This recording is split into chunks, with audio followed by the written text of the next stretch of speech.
मसीह जीवन में एक बात को बड़े अच्छे से समझिएगा। परमेश्वर जब तक आपको वैसा न बना ले जैसा वो आपको देखना चाहता है, तब तक आपको आगे नहीं बढ़ाएगा। अगर आपने ABCD नहीं सीखा और आपको किताब पढ़ने की चाहत हुई, प्रभु आपको किताब नहीं पकड़ाएगा कभी, वो ABCD ही पढ़ाएगा। इसका मतलब क्या है जानते हैं? प्रभु के सामने जब तक एक व्यक्ति जैसा प्रभु देखना चाहता है उस रीति का न बन जाए, परमेश्वर उसी विषय पर ही वो बार बार बार बार बार बार बातें करेगा, बातें करेगा, बातें करेगा, अगुवाई करेगा। तब तक करेगा जब तक आप उस बात को पूरा न करो। हम में से कई बार लोगों को लगता होगा ना कि पास्टर केवल ठोकते रहता है। भाई, पास्टर जी केवल एक ही वचन को, एक ही तरीके का बात को बोलते रहते हैं। मैं हाथ जोड़ के माफी चाहूंगा, ऐसा कुछ नहीं है। ऐसा कुछ भी नहीं है। परमेश्वर जब एक ही बात को बार बार बोले तो आप समझ जाओ कि कुछ चीजें हैं जो मुझे बदलने की जरूरत है, कुछ चीजें हैं जिसमें मुझे काम करने की जरूरत है। Praise the Lord. क्यों? परमेश्वर का तरीका ही यही है। समझिएगा इस चीज को। कहने का मतलब समझते हैं, मूसा जब परमेश्वर की उपस्थिति में आया, मूसा के लिए पहला फरमान था अपने पांव से जूती उतार। उसके आगे पीछे कुछ नहीं है। उसके आगे क्या था? जूती उतारो फिर बात आगे बढ़ेगी।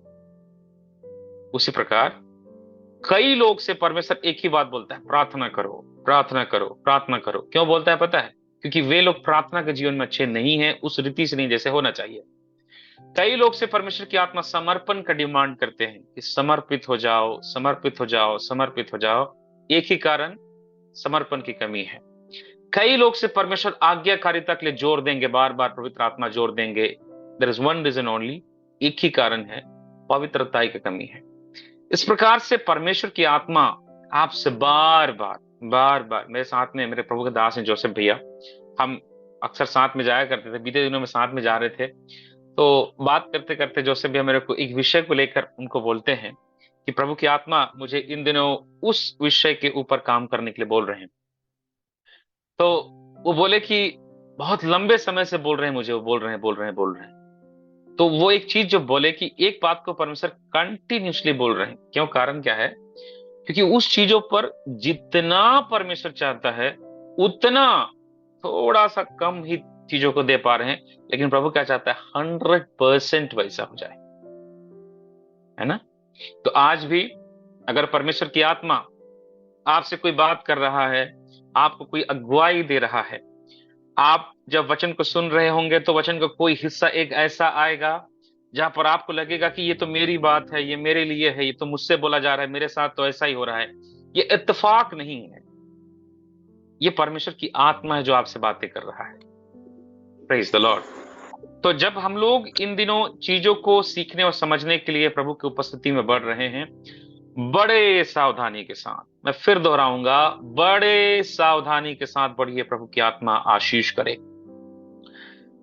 एक वचन को जरा सा मेरे साथ पढ़िएगा जो आपको मिलेगा उत्पत्ति की किताब अध्याय 13 उसका 8, 9 और 10 पद को। उत्पत्ति की किताब उसका 8, 9 और 10 पद के ऊपर आज हम मनन करेंगे। प्रभु की आत्मा हमारी सहायता करे। Praise the Lord. पढ़े। हाँ जी। तब अब्राहम लूत से कहने लगा, मेरे और तेरे बीच और मेरे और तेरे चरवाहों के बीच में झगड़ा ना होने पाए, क्योंकि हम लोग भाई बंधु हैं। क्या सारा देश तेरे सामने नहीं? इसलिए मुझसे अलग हो जा। यदि तू बाईं ओर जाए तो मैं दाहिनी ओर जाऊंगा, और यदि तू दाहिनी ओर जाए तो मैं बाईं ओर जाऊंगा। तब लूत ने आंखें उठाकर यरदन नदी के पास वाली सारी तराई को देखा कि वह सब सींची हुई है, जब तक यहोवा ने सदोम और अमोरा को नष्ट न किया था, तब तक सोअर के मार्ग तक वह तराई यहोवा की वाटिका और मिस्र देश के समान उपजाऊ थी। Praise the Lord. Thank you sister ji. मैंने जो वचन पढ़ा, मैं उम्मीद करता हूं कि आप सभी इस परमेश्वर के वचन से पहले से ही जानकारी रखने वाले होंगे और आप लोगों ने व्यक्तिगत तौर से भी इसको पढ़ा होगा। ये घटना कब की है? ये घटना, इसको ध्यान से समझिएगा, ये घटना जब अब्राहम को परमेश्वर का बुलाहट मिला, तो अब्राहम ने क्या किया? बुलाहट के महत्व और बुलाहट की गंभीरता और बुलाहट को समझकर उसने जीवन के अंदर एक निर्णय लिया, और निर्णय लेकर अपने पिता का जगह, अपने माता का जगह, अपना सारा बाप दादा परजादा जितने भी लोग थे, उन सब को छोड़ा, और उन सब को छोड़कर परमेश्वर जहां ले जाना चाहता था निकल कर चला गया। जब चल कर निकला तो उसके पास कोई विशेष चीज नहीं था, लेकिन जैसे जैसे परमेश्वर चलता गया उसके साथ, और अब्राहम चलता गया परमेश्वर के साथ, परमेश्वर उसको आशीष देता गया, आशीष देता गया। कौन कौन लोग थे? अब्राहम, सारे और लूत, है ना? ये तीन लोग साथ में चल रहे हैं।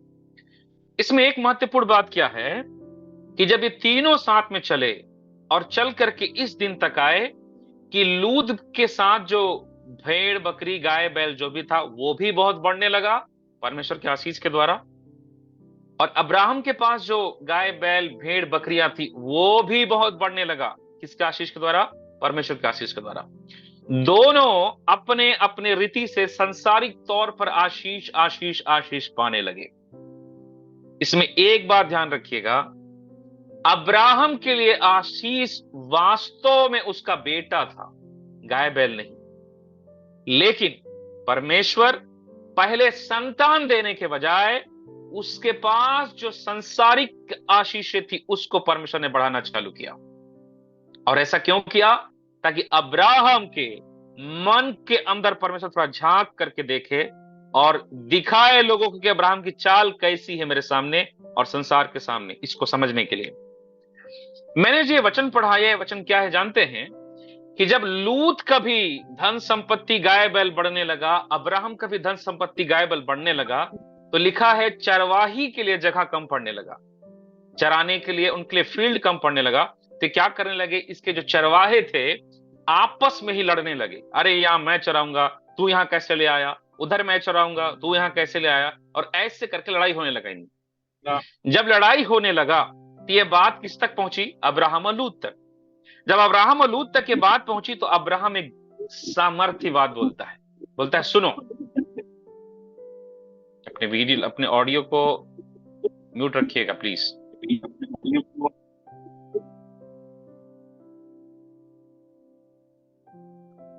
ध्यान दीजिएगा। अब जब ये बातें अब्राहम तक पहुंची तो अब्राहम लूत के सामने खड़ा हुआ और एक बात बोलता है, हे लूत, एक काम कर, हम दोनों भाई भाई हैं, आपस में रिश्तेदार हैं, तू मेरा भतीजा मैं तेरा चाचा, हमारा लड़ाई होना अच्छा नहीं है। इसका मतलब क्या है? एक आत्मिक व्यक्ति होने के नाते अपने परिवार के अंदर के रिश्तों और रिश्तों के अंदर के मिठास को समझने वाला था कौन? अब्राहम। अगर आत्मिक नहीं होता तो क्या बोलता? ए भतीजा, तू छोटा है ना, मैं जो बोलूंगा वो कर, समझे ना? बड़ा होशियार बनता है। ये बड़ा होशियार बनता है बोल करके अपना बड़प्पन या होशियारी नहीं दिखाया। समझदारी के साथ हमारे बीच में लड़ाई नहीं होना चाहिए। आत्मिक व्यक्ति केवल प्रार्थना करने वाला, बाइबल पढ़ने वाला, संगति जाने वाला और हल्लेलुया करने वाला ही नहीं होगा। आत्मिक व्यक्ति जहां रहेगा वहां अपने रिश्तेदारों से, अपने पड़ोसियों से, अपने लोगों से मेल मिलाप रख के अपने स्वर्गीय परमेश्वर के स्वभाव को दिखाने वाला भी होगा। Praise the Lord. Very important.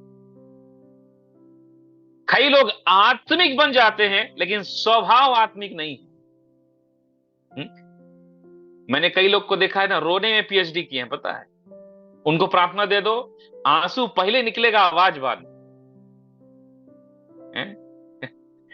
आंसू पहले निकलेगा, हे प्रभु, मतलब भाई साहब। और बाकी समय तो देखो आप उनसे प्यार से एक बात नहीं कर सकते। जय मसीह बोल दो तो लगता है गुनाह कर दिए हैं, ज्वालामुखी जी से मुंह बनाए रहेंगे। मेरे कहने का मतलब समझिएगा जरा सा, स्वभाव बहुत बड़ा विषय है। ये मेरा विषय नहीं है लेकिन उस विषय के अंदर में आता है इसलिए मैं रख रहा हूं। स्वभाव बहुत बड़ा विषय है अगर आप अपने आप को आत्मिक बोलते हैं, तो मेरा सवाल है, आपका बिहेवियर कैसा है? आपका बिहेवियर अपने माता पिता से, आपका बिहेवियर अपने पत्नी से, आपका बिहेवियर आपके पड़ोसी से, आपका बिहेवियर आपके लोगों से, आपका बिहेवियर आपके पत्नी से, पति से, बच्चों से, माता पिता, सास ससुर, सबसे आप कैसे बिहेव कर रहे हो भाई बहनों? बहुत जरूरी है। बहुत जरूरी है। तो अब्राहम इस बात को समझता था। मैं बताऊं, आत्मिक व्यक्ति अपने स्वभाव के ऊपर भी बहुत ध्यान देगा। आप एक चीज याद रखिएगा, अभिषेक किसी को स्थिर नहीं करता, केवल कैरेक्टर ही किसी व्यक्ति को स्थिर करता है। मैं बताऊं, अभिषेक पाए हुए हजारों हैं, लेकिन कैरेक्टर वाले बहुत कम मिलेंगे। मेरे बात समझे क्या? अभिषेक पाए हुए बहुत मिलेंगे, लेकिन कैरेक्टर वाले बहुत कम मिलेंगे। वेरी इंपॉर्टेंट है ना? तो आप ध्यान दीजिए, अब्राहम इस बात को बड़े अच्छे से समझता था। अब्राहम बोलता है, सुनो ना, हम लड़ाइयां नहीं करेंगे, हम आपस में सलाह मशवरा करते हैं और जो हम दोनों के लिए भला है एक निर्णय लेते हैं। आप ध्यान दीजिएगा, ऐसा बोलना अब्राहम के लिए घाटे का भी सौदा है। अगर आप और मैं होते और हम में चुनाव का बारी आए, तो अब मैं ऑब्वियस यहां बैठा हुआ जितने भी भाई और बहन है ना, मैं यही विश्वास करता हूं कि सब बोलते क्या चीज को, कि भाई एक काम करते हैं, हमको पहले चाहिए, मैं पहले चुनूंगा, आप लोग पहले मत चुनिए। हम में से प्रत्येक व्यक्ति पहले क्या चुनता? यही चुनता कि पहले मैं चुनूंगा। अब्राहम ने ये नहीं कहा। अब्राहम ने कहा, सुनो ना, लूत पहले तू चुन, जहां तू जाना चाहता है वहां जा। मेरे भाई बहनों, जीवन के अंदर में अपने आप को पीछे रखना सीखिए। कई मामलों में प्रभु पर विश्वास करके जब पीछे रखोगे अपने आप को, तभी परमेश्वर उठाता है। Praise the Lord. अब ध्यान दीजिए, इसका मेन विषय क्या है? इसका मेन विषय है चुनाव। इसका मेन विषय है चुनाव। अब्राहम का चुनाव और लूत का चुनाव। आज इसी विषय के ऊपर मैं आपसे बात करना चाहता हूं। एक ऐसा घड़ी अब्राहम और लूत के जीवन में आया जहां पर उनके सामने एक चुनाव था।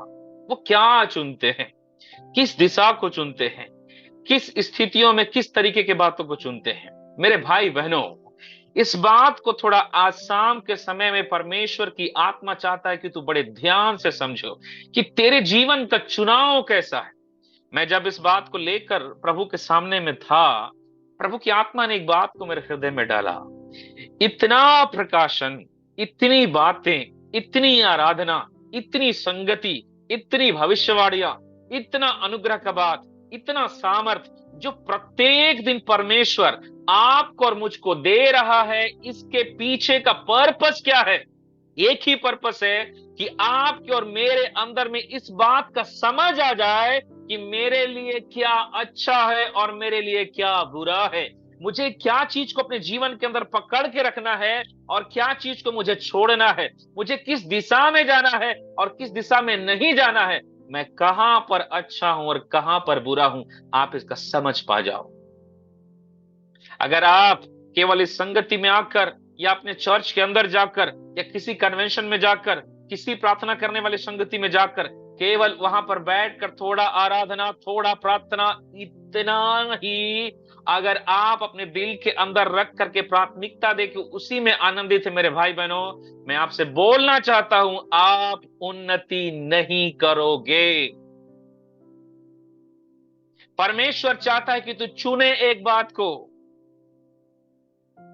परमेश्वर चाहता है तू चुने अपने जीवन में उस मार्ग को जिसको परमेश्वर ने तेरे लिए रखा है। आज मैं पूछता हूं, जरा सा रुकिए और सोचिए, मैं कर क्या रहा हूं? क्या कर रहे हो आप? जरा सोचो तो।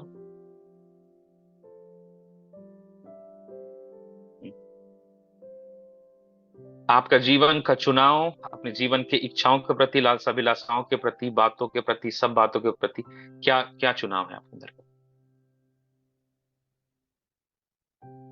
कैसे चल रहे हो आप? हम्म? आपने सच्चाई को जान गया, कोई बड़ी बात नहीं, लेकिन सच्चाई को जानने के बाद उस सच्चाई में कितना अपने आप को ढाले, ये बड़ी बात है।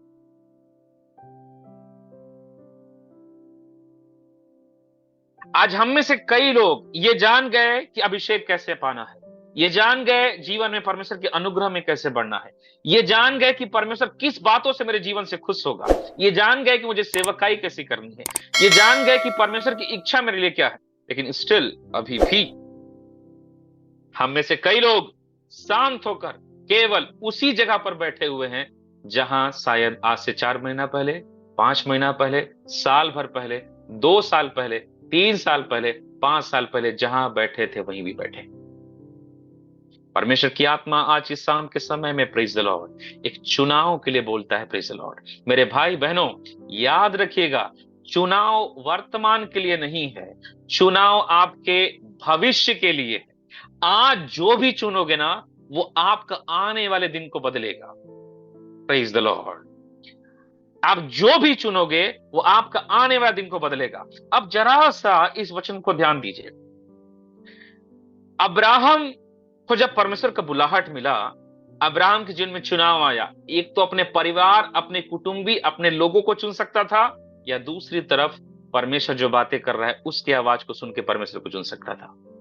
अब्राहम ने क्या किया? परमेश्वर को चुना। अब्राहम के साथ लूत ने क्या किया? परमेश्वर को चुना। लूत भी धर्मी था, बाइबल बताता है। पापी मत बोल दीजिएगा भाई उसको, ठीक है? लूत भी धर्मी था। ये 3 लोगों ने परमेश्वर के बातों को चुना और अपने परिवार को छोड़े। इसका मतलब क्या है? चुनाव का सबसे पहला चीज क्या है? चुनाव जब करोगे तो कई चीज छोड़ना पड़ेगा।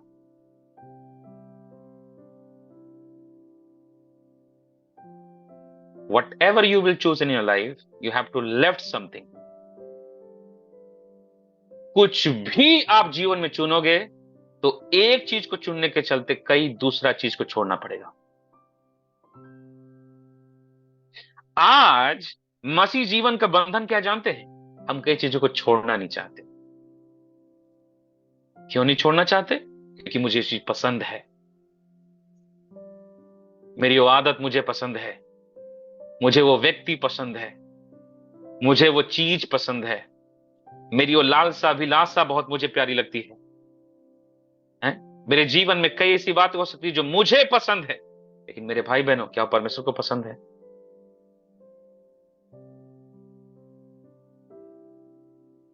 हम कई चीजों को छोड़ नहीं पाते। बेनी हिन ने अपने जीवन में गवाही दी।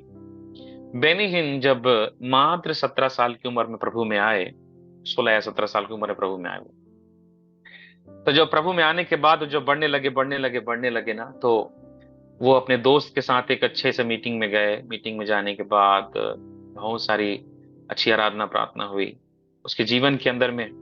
तो प्रभु के लिए जब वो आत्मा में जब चलने लगे, पवित्र आत्मा पाए और परमेश्वर की आत्मा उनके साथ काम करने लगा, तो प्रभु के लिए अपने आप को उन्होंने समर्पित किया। जब समर्पित किया तो प्रभु का आत्मा बोलता है, तू इस चीज को छोड़। हाँ प्रभु मैं छोड़ता हूँ। इस आदत को छोड़। हाँ प्रभु मैं छोड़ता हूँ। वो आदत को छोड़, वो गंदा आदत है। हाँ प्रभु मैं छोड़ता हूँ। तो ये चीज करना छोड़ दे। हाँ प्रभु मैं छोड़ता हूँ। उस समय में बेनिन बोलते हैं, एक लड़की थी जिसको बहुत पसंद करते थे वो, और लिटरली वो शादी करना चाहते थे उससे। ऐसा भी नहीं था, शादी करना चाहते थे, लेकिन वो प्रभु की इच्छा नहीं थी। तो प्रभु क्या बोलता है पता है? उसको छोड़। फट से बोलता है, ना प्रभु। बेनिन सीधे मना किए, मैं नहीं छोड़ूंगा परमेश्वर।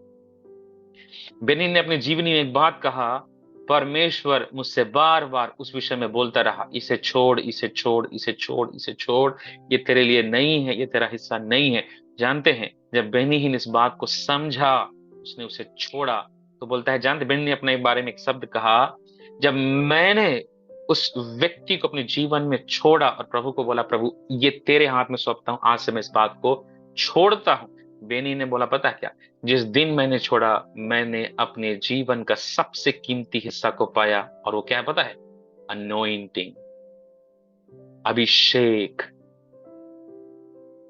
मेरे भाई बहनों, पुराने मस्खे में नया दाखरस नहीं भरा जाता। समझिए। तो जब चुनाव की बारी आएगी तो हमेशा एक हिस्से को छोड़ना पड़ेगा। आज हम कई लोग ना अपने आदतों को नहीं बदल पा रहे, हमको वो आदत हैबिचुअल हो गया, नहीं छोड़ पा रहे। तो अब देखिए, ये तीन लोग उत्पत्ति 12 अध्याय में अपना परिवार छोड़ दिए। ठीक, परिवार से सब चीज तो लेके आए नहीं होंगे, मैं विश्वास करता हूं, लेकिन जितना भी लेके आए थे, आगे चलते चलते चलते चलते बढ़ गया। कितना बढ़ गया? इतना बढ़ गया कि उसके चरवाहों में आपस लड़ाई होने लगा। इसका मतलब क्या है? एक समय था चुनाव का, उस समय थोड़ा सा चीजें थी उनके पास, लेकिन फिर भी चुने। लेकिन जब प्रभु के साथ चलने लगे, एक दौर आया, और ऐसा दौर आया जब उनके पास समृद्धियां बढ़ गई, भयंकर भयंकर, गाय बैल बकरी ऊंट सब भयंकर सारी भर गई। तब उस समय में भी एक चुनाव आया। मैं बात बोलूं, जीवन में ना कमी घटी में भी चुनाव आएगा, और परमेश्वर जब आपको बहुत ब्लेस कर देगा तब भी चुनाव आएगा। इस चीज को हमेशा याद रखिए। जब आप बहुत बढ़ जाओगे तब भी चुनाव आएगा। आप ये चुनाव कर सकते हैं कि आप रात को आराम से अपना एसी को 16 डिग्री में लगा करके चुपचाप सो जाएं, या आप ये भी कर सकते हो कि आप रात्रि के समय जब सो रहे हैं तो आप 12 बजे उठते, 1 बजे उठते, 2 बजे उठते, और प्रभु के सामने बैठकर प्रभु की महिमा करते। मैं एक प्रभु के दासी को जानता हूं, ज्यादा परिचय नहीं है मेरा, लेकिन पिछले करीबन 6-7 महीनों से मैं उनको जानता हूं, या शायद साल भर से। अच्छी है प्रभु के दास में, उनके पति नहीं है, पति प्रभु में सो गए, और वो बेचारी अकेले ही अपने पति की सारी सेवकाई को संभाल रही है। अच्छी सेवकाई। वो बहन से मेरा मतलब कुछ दिन पहले बात हुआ, लगता है कुछ दिन पहले थोड़ा सा ही बात हुआ। वो बहन ने मुझे फोन किया था कि ब्रदर प्रार्थना करिएगा पास्टर साहब कि परमेश्वर हमारी सेवकाई के कुछ विषय को देने के लिए। तो मैंने उनसे पूछा कि सिस्टर आपकी प्रार्थना कैसे चल रही है? तो मेरे को एक सुंदर सा बात बोलती है, ब्रदर मैं पहले सोती थी लेकिन अब जागती हूँ। मैं बोला मतलब सिस्टर जी? बोलता है मैं अब प्रत्येक रात को उठ के 1 बजे से लेकर 5 बजे तक रोज प्रार्थना करती हूँ। और ब्रदर 6 महीना हो गया है, मैं 6 महीने लगातार प्रार्थना कर रही हूँ, और मेरा पूरा जीवन, मेरा पूरा परिवार, मेरी पूरी कलीसिया, मेरी पूरी सेवकाई बदल गई। मेरे चर्च में हर सप्ताह 4 से 5 परिवार के लोग नए नए रोज हर सप्ताह मेरे कलीसिया में लोग दिए जा रहे हैं। हालेलुया। क्यों? वो सेवकाई पहले भी था, अभी भी कर रही है, लेकिन क्या हुआ? उसने जीवन के कई हिस्सों को बदल दिया प्रभु की दासी ने। मेरे भाई और मेरे बहनों, आज मैं इस बात को आपको समझाना चाहता हूं। चुनाव कीजिए कि आपको क्या करना है। चुनाव कीजिए। किसका नाम लोगे आप? सबके पास चुनाव था। पतरस के सामने चुनाव, एक तरफ नाव जो मछलियों से भरी हुई है, एक तरफ यीशु मसीह। किसको चुनोगे पतरस? मूसा का जीवन देखिए। मूसा के जीवन के बारे में एक सामर्थी बात लिखा हुआ, जरा पढ़ सकते हैं क्या? इब्रानियों की पत्री उसका 11वां अध्याय और उसका 24 और 25 पद को पढ़िएगा। इब्रानियों की पत्री 11वां अध्याय उसका 24 और 25 पद को।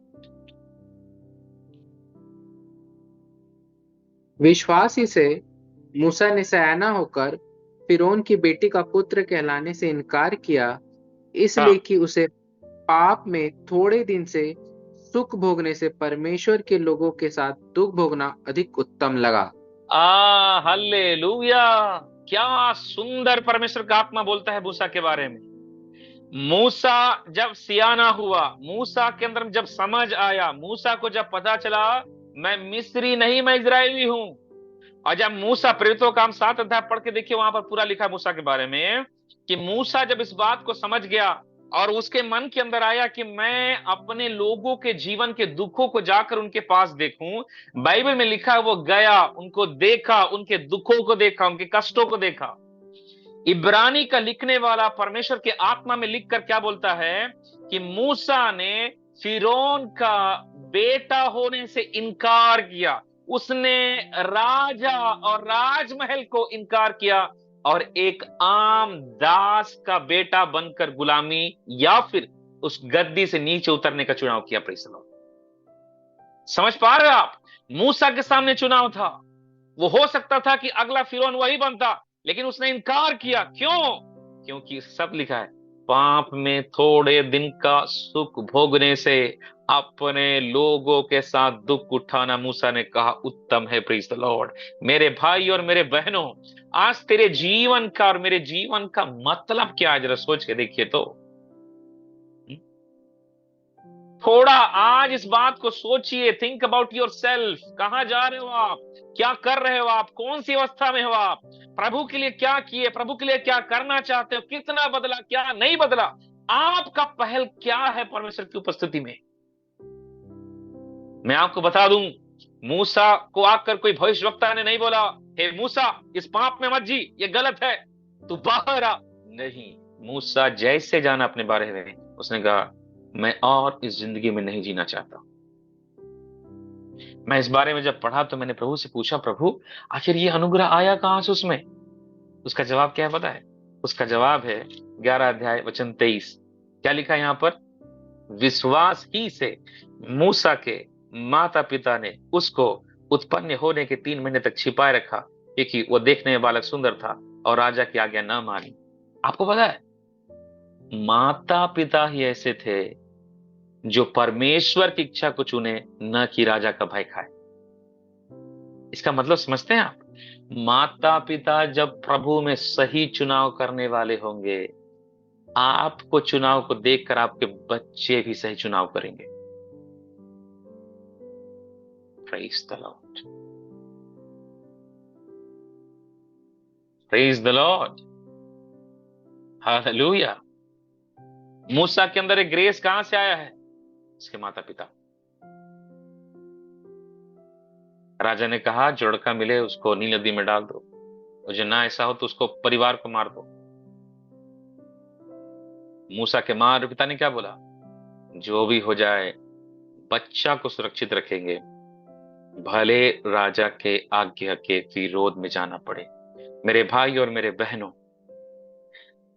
आपके जीवन और मेरे जीवन के अंदर में क्या गलतियां हैं, किस चीज को बदलना है, किस चीज को छोड़ना और किस चीज को पकड़ना है, परमेश्वर की आत्मा ने हर एक के हृदय में, मैं विश्वास करता हूं, उन बातों को प्रकाशित किया है। आज शाम के समय में परमेश्वर की आत्मा आपको बीच मझधार की जिंदगी में नहीं देखना चाहता। परमेश्वर की आत्मा चाहता है, प्रेज द लॉर्ड, आज तू निर्णय ले, आज तू निर्णय ले, आज तू निर्णय ले। जिस दिन मूसा का जीवन में मूसा ने वो निर्णय लिया, उस दिन से ही पवित्र आत्मा की अद्भुत अगुवाई उसके जीवन पर काम करना चालू किया। Praise the Lord. मेरे भाई बहनों, हमारे जीवन में आज हम कई विषयों पर निर्णय क्यों नहीं ले पाते, उसका कारण मैं बताऊं क्यों? क्योंकि आज हमारे जीवन में हम कई विषयों पर जयवंत क्यों नहीं, पता है? क्योंकि चुनाव सही नहीं है। आप दानियल के जीवन पढ़िए, दानियल ने एक शब्द कहा, मैं राजा का भोजन को खाकर अपने आप को अपवित्र नहीं करूंगा। ये भी चुनाव था। यूसुफ का जीवन देखिए, मैं पौतीपर के पत्नी के साथ सोकर अपने बुलाहट को खत्म नहीं करूंगा। मेरे भाई बहनों, यहां भी लिखा है, थोड़े दिन के सुख भोगने से परमेश्वर के लोगों के साथ दुख भोगना उत्तम है। इसका मतलब क्या है? एक आत्मिक व्यक्ति अपने सुख से ज्यादा परमेश्वर की इच्छा देखेगा, भले ही उसे कष्ट सहना पड़े। Praise the Lord. दानियल जब इस बात को जानता था, दानियल ने अपने जीवन में ये किया, बहुत बखूबी किया। आपको पता है, प्रभु की उपस्थिति में बैठने वाला दानियल जब पवित्रताई का चुनाव किया, इसको ध्यान से सुनिएगा, मैं ज्यादा लंबा नहीं करूंगा, मैं जल्दी खत्म करूंगा। जब दानियल पवित्रताई का चुनाव किया तो प्रभु ने उसे क्या अनुग्रह दिया पता है? तू शेर के मांद के सामने भी और शेरों के सामने भी मुझे चुनकर जयवंत होगा। हालेलुया। ये चुनाव अभी से शुरू नहीं हुआ है, खाना से शुरू हुआ था। मैं एक दिन शायद यही सिखा रहा था, पता है मसीह जीवन का सबसे बड़ा बंधन क्या है पता है? भोजन। आदम और हव्वा विचार करके नहीं गिरे थे, खाने के चक्कर में गिरे थे। शैतान जब आया ना यीशु मसीह के पास परखने के लिए, तो कोई व्यभिचार या कोई बुरी बात को लेके नहीं आया, भोजन लेके आया। यीशु मसीह टेस्टी टेस्टी ब्रेड चाप लाया।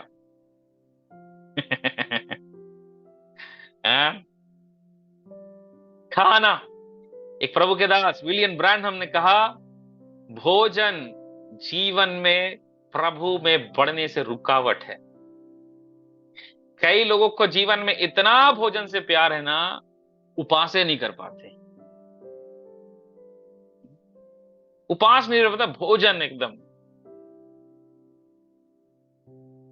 कहने का मतलब समझिए, दानियल छोटे से खाने के विषय में अपने आप को पवित्र बना के रखा, और वो पवित्रताई का चुनाव उसके जीवन को इतना गहराई में लेकर चला गया कि शेर के मांद के सामने भी खड़ा होकर वो बोलता है, मैं अभी भी परमेश्वर को चुनता हूं राजा, तुझे और तेरे सामने के सारे मूर्तियों और किसी वेदी को नहीं। हालेलुया। मेरे भाई और मेरे बहनों, आप जब बाइबल में मत्ती रचित सुसमाचार उसका 7 अध्याय और उसका 24 से लेकर 27 तक पढ़ेंगे, तो वहां घर बनाने वाले 2 व्यक्तियों के बारे में लिखा है, एक बुद्धिमान और एक मूर्ख। वहां भी चुनाव है, पता है, आप घर में उसको पढ़िएगा, वहां भी चुनाव है। वो दोनों को घर बनाना था, दर्शन एक है, काम एक है, लेकिन दोनों का चुनाव गलत है घर बनाने के लिए। बुद्धिमान व्यक्ति चट्टान पे घर बनाया, मूर्ख व्यक्ति बालू पे घर बनाया। हम्म? आपको पता है, समय नहीं है आज ज्यादा लंबा लेके नहीं जाएगा, इसलिए बोल रहा हूं, उसको आप पढ़िएगा ध्यान से। मैं एक पॉइंट बताता हूं उसमें। बुद्धिमान व्यक्ति वो है जो उसके आज्ञाओं को सुनकर मानता है, वो बुद्धिमान है। मूर्ख व्यक्ति क्या है? जो सुनता है लेकिन मानता नहीं। आप लोग कौन से वाले हैं बताइए तो? है ना? सुनते दोनों हैं, लेकिन भाई याद रखिएगा, सुनते दोनों के दोनों हैं, लेकिन फर्क केवल इसमें आ जाता है, बुद्धिमान जो सुन रहा है उसको मानता है, मूर्ख क्या करता है? सुनता है लेकिन मानता नहीं है। तो जो मानता है उसके बारे में लिखा है, बुद्धिमान ने चट्टान पर घर बनाया। आपको पता है चट्टान पर घर बनाने के लिए क्या चाहिए? सबसे पहले चट्टानी जगह ढूंढना पड़ेगा जहां पे वो नींव डाले। आपको पता है हमारा चट्टान कौन है? हमारा चट्टान यीशु मसीह है, और उसी पर नींव डालते हैं। कहां लिखा है? 1 कुरिन्थी 3 का 10 और 11 में, कि हमने कहीं और नहीं, हमारा नींव मसीह रूपी चट्टान पर डाला है। इसका मतलब क्या पता है? मसीह रूपी चट्टान पर डालना, वो जो बोला, जैसा वचन बोला हमारा प्रभु ने, वैसा ही हूबहू किया, वो है चट्टान पर घर बनाना। और मैं आपको बता दूं, चट्टान पे घर बनाने की शुरुआत ही कष्टदायक है। कैसे? नींव खोदने में। चट्टान पे घर बनाओगे, बहुत कष्ट झेलना पड़ेगा। आज मैं एक प्रभु के दास से बात कर रहा था, तो थोड़ा विपत्तियों के बारे में बात हुई। तो एक बात निकला, तो एक बात मैंने कहा, ब्रदर, अगर आपको सब चीज आसानी से मिल जाए तो आपके जीवन की गवाही किस बात की है? उसने मुझे, ब्रदर, संसार के लोगों को तो कोई कष्ट नहीं होता, वो लोग तो सब चीज आसानी से पा जाते हैं। मैं बोला, पता है, वो केवल संसार के लिए कमा रहे हैं, लेकिन हम संसार और स्वर्ग दोनों के लिए कमा रहे हैं। Praise the Lord। मेरे भाई बहनों, आज जो आप कष्टों से मेहनत करके कोई चीज को पाओगे ना, केवल प्रभु के चुनने के चलते, याद रखिएगा, एक दिन जब खड़ा होकर गवाही दोगे ना, हजारों लाखों लोग केवल आपकी गवाही से छुटकारा पाएंगे। यह है कंप्लीट गॉस्पेल। लोग बोलते हैं ना सुसमाचार प्रचार, सुसमाचार प्रचार क्या है? यीशु मसीह आया, हमारे पापों के लिए मरा, गाड़ा गया, तीसरे दिन मुर्दों में से जी उठा। यह है गॉस्पेल। ये 50% है। 100% क्या है? यीशु मसीह आया, हमारे पापों के लिए मारा गया, गाड़ गया, तीसरे दिन मुर्दों में से जी उठा, मुझे बचा लिया, और मैं जीवित गवाह हूं उसका। I am the live witness. मैं एकदम मैं उसका गवाही हूं भाई। मेरा जीवन बदला है, मेरा जीवन ऐसा था बदला है, मेरा जीवन में बीमारी था बदला है, मेरी हालातें ऐसी थी बदली थी, मैं उस जीवित यीशु का गवाह हूं। मैं कोई कहानी नहीं सुना रहा, मैं वो सच्चा घटना बता रहा हूं जो मैंने जिया है, और ऐसे पूरा होता है गॉस्पेल।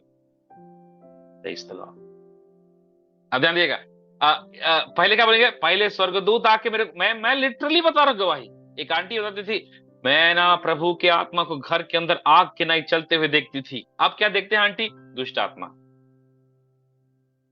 पहले पवित्र आत्मा उठाने आता था, अभी दुष्ट आत्मा आके थोड़ा लोरी सुना के जाता है, सो जा बेटी सो जा, अभी तो 12 बजा है, अभी 13 बजेगा तो उठना तू। क्या मतलब है जानते हैं आप? कोई गवाही नहीं है। आज चर्चेस में जाइए, गवाही बोले, गवाही के टाइम में गवाही देंगे, एक तो कोई उठेगा नहीं, पहला कारण कि गवाही है ही नहीं। दूसरा कारण, अगर उठ भी गए, ये सोच के उठ गए कि नहीं देंगे गवाही तो थोड़ा सा शर्म लगेगा ना, तो उठ के, प्रभु ने मुझे संभाला, मेरे पति को संभाला, मेरे पत्नी को संभाला, मेरे बच्चा को संभाला।